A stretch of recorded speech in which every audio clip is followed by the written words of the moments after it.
The 850 rated 250-foot full flight destroyer throwers would eat me alive. There's 3 keys to disc golf: driving, approaching, and putting.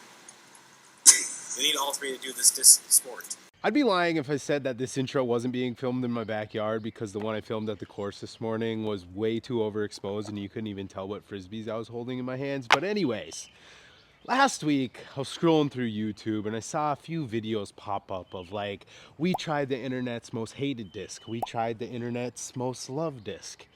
We're talking about the Berg. Now me and the Berg go way back.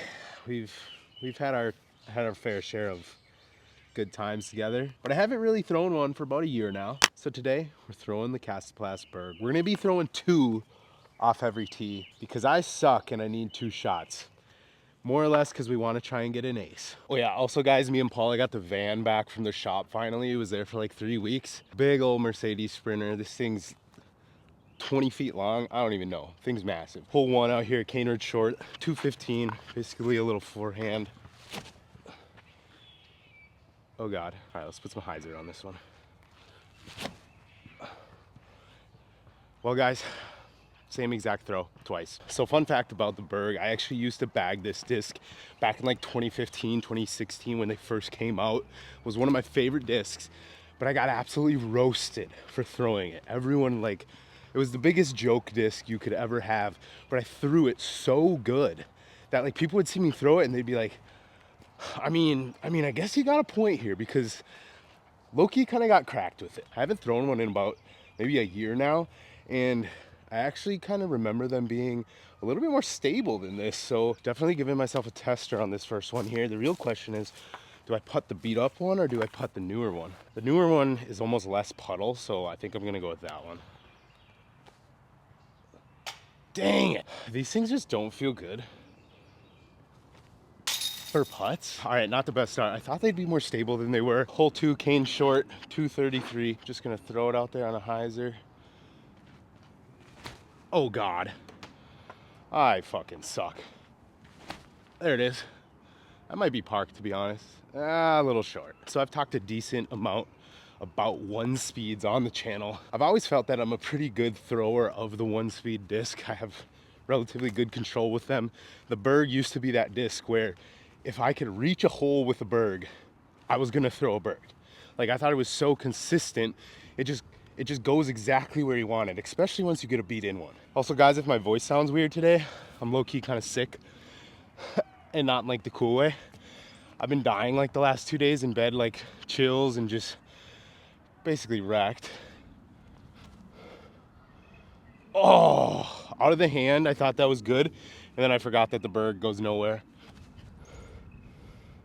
Oh, so the reason I don't bag the Berg anymore is actually because I felt as though it became a crutch for me. I've always been the type of player, I've said it before, that the shots like under 200 feet are actually the hardest for me. Like if you ask me like, hey, you have to park a hole, you have to get a birdie here, I'd probably be like, give me about 350. And that's like the distance where I'm maybe the most comfortable. Whereas like that under 200 feet, for the longest time, I would just use the Berg because I could throw it so hard that it's like I'm throwing 350 and then it only goes 200. And then I was pretty accurate. And obviously like I'm not sponsored by anyone, so I could throw a Berg. It's not like I'll ever not be able to bag a Berg, most likely.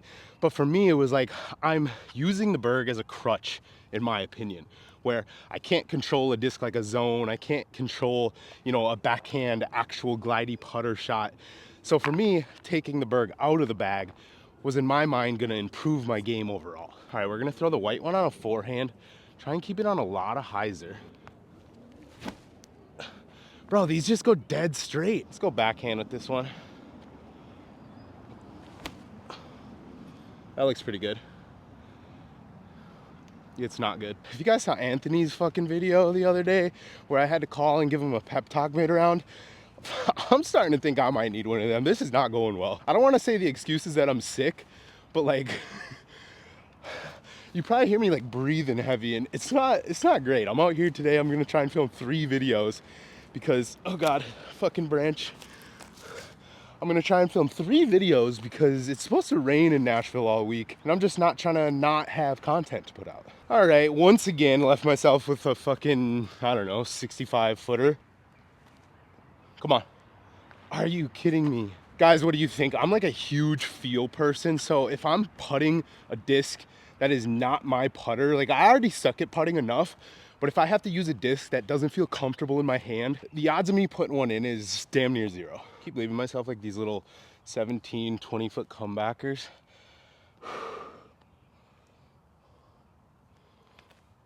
Oh, are you kidding me? Bro! If you ask someone like, hey, is +1 a good score through 3 on Cane Ridge Short? The answer would be no. You know, I was gonna name this video like the Berg review to end them all, but now it just might be my last video because I suck at disc golf. It's funny because I chose to like bring 2 and then like use them both off the tee because I thought that would maybe give me some ace runs, and then I've failed to put a disc past the basket yet, which you can't ace a hole if you're coming up 60 short. Well, hey, I went long on a 128-foot hole, so that's good. Not the best. Not the best, guys. We'll see if I can get a birdie here. Get me back to even through 4 on Cane Ridge Short. Now, guys, I'd be lying if I said I actually watched those 2 videos that I referenced in the beginning, so I actually have no clue, like, what their opinions were on the Berg.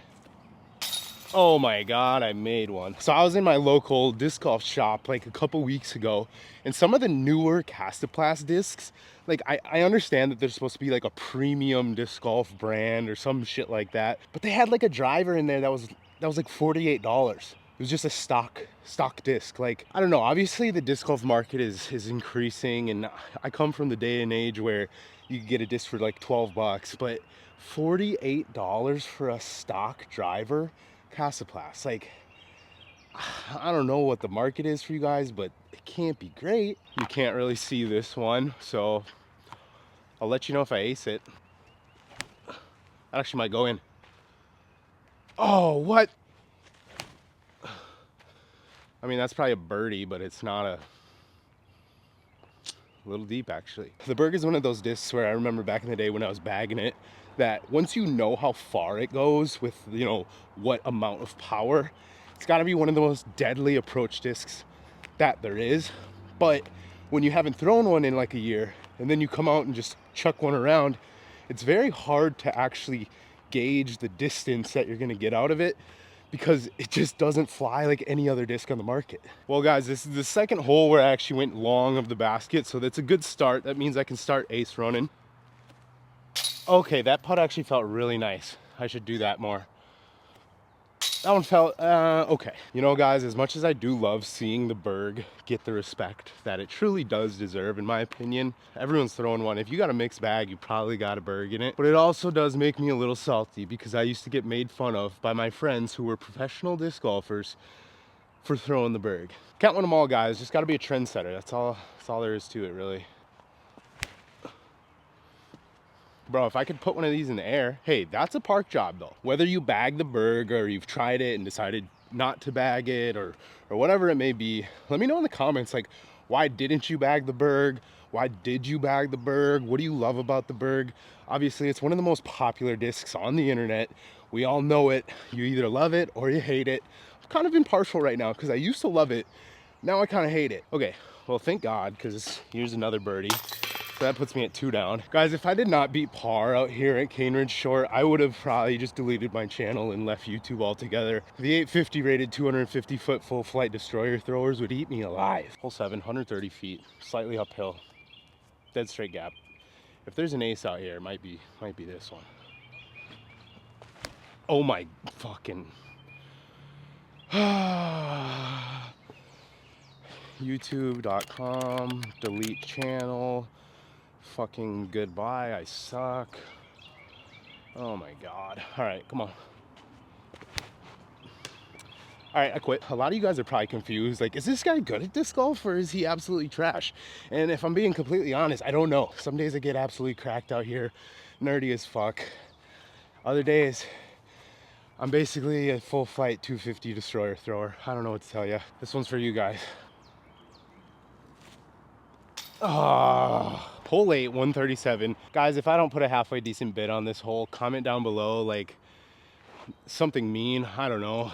Make me work harder, make me try harder. That could do it. Okay. I think that almost hit the band, so that's respect. That's respectable. And that was not. I always obviously knew like Berg videos do relatively well, but I was like, I'm not gonna do a Berg video. That's old news to me. But then I saw like 3 of them in the last week. I was like, you know what? I've been throwing this thing forever. Let me put in my 2 cents. And I was like, you know, I'm pretty good at throwing the Berg. I'll probably get out there, go to Cane Short, get absolutely cracked on them. People will be like, oh, he got nerdy with the Berg. Like, to be expected. And then I just come out here and I'm playing like absolute ass. 1 hole to go, and it is not a hole that I think this has the capabilities of birdieing. Hole 9, last hole, 280 feet. The Berg basically cannot get there. It's through this gap, up the hill. Oh, that actually might have done it. No, what the? So there's a river that runs through the middle of this fairway, but it's wide open. I'm gonna try and get absolutely cracked and throw a forehand roller that jumps the river. Oh, it got over. It's coming dead center fairway. Let's go. You know, there's nothing quite like an ill-advised forehand roller off the tee. Forehand roller got to here, jumped the little river, gave me a little bid. Might try and throw it in forehand. Just had a quick little convo with a guy who's out here with his family, wife and kids, and he said he's seen some of my videos recently. He said he liked them. He said he enjoyed the content. If you watch this one, thanks man, really appreciate it. If I throw this in, it's for you.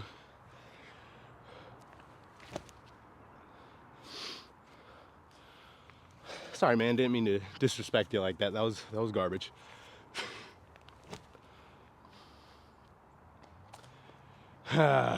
I don't know what it is, but I think it's because I'm expecting these Bergs to like hook up at the end. And I don't know if I'm just remembering wrong, but they're just going dead straight. Like they're stable, they're torque resistant. That's obviously how the Berg is. I throw it out left, like I think it's gonna cut back right, and it just goes dead straight. And I'm just dumb, I guess. I also used to do a lot of scoobers with the Berg. Keyword used to. There it is. Shit, that was a bogey. I think I shot like 2 down maybe on 9 out here at Cane Short, which I feel like through the front 9 you should probably shoot at least 7 down. Sometimes it's just not your day. I do kind of feel like shit, I'm not gonna lie, and I'm about to film another video after this, so that's not ideal. The Castaplas Berg, an absolute classic. Honestly, it's a beautiful disc. If you learn how to throw it, I think it's one of the most valuable discs that you can have. I think the people that hate on it just don't like the novelty of it maybe, but you can't deny that it is a fantastic disc. There's really nothing else like it on the market. Treated me well over the years. Right now, it's not in the bag. Probably not gonna go back in the bag, but you know, Castaplas Berg. Do you hate it or you love it? Right now I kind of hate it. I guess that's gonna do it for this video. We will see you in the next one. Just 2 hours to get there.